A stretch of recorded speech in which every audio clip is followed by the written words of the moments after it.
Sēlijas poligonā svinīgi atklāta kaujas mācību šaušanas zona, līdz ar to noslēgusies poligona izveides pirmā kārta.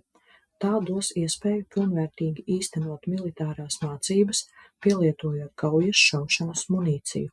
Atklāšanas pasākumā piedalījās valsts prezidents Edgars Rinkēvičs un aizsardzības ministrs Andris Sprūts.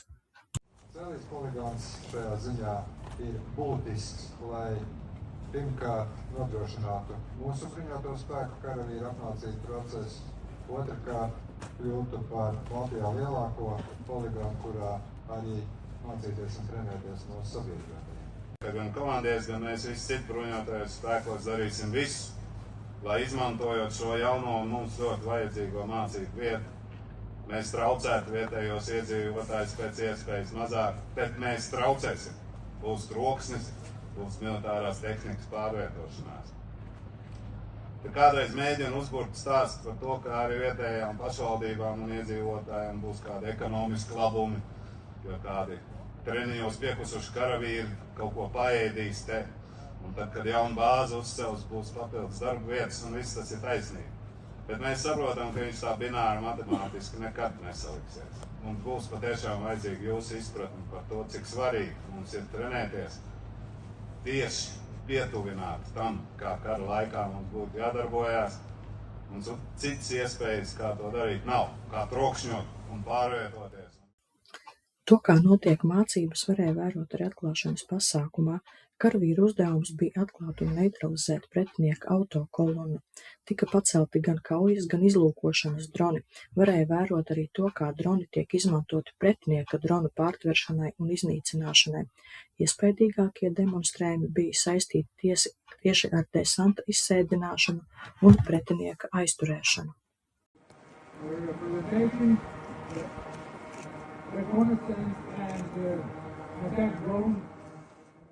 Tässä valtava nimellä applaudot kolona tunnina.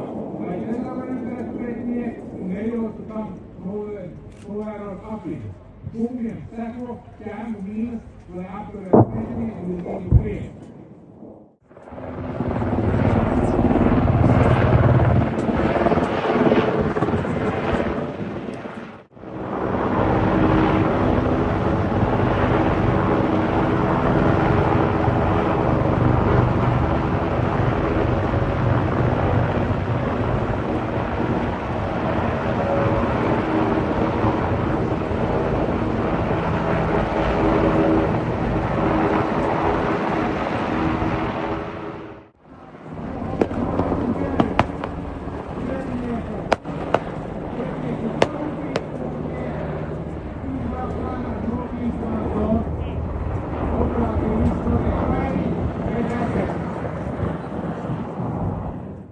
Mēs varam runāt un iezīmēt tādu jau nākamo soli, faktiski jau atklāt tieši Sēlijas poligonu, jo šobrīd arī šī kaujas šautuve, kaujas šaušanas mācību zona, kas arī parāda to, ka mēs varam izmantot jau uguns jaudu un virzīties tālāk. Bet skaidrs, ka, lai šeit nodrošinātu vēl manevru, tad arī jāpaplašina arī pats poligons. Mēs būvējam arī paralēli bāzi.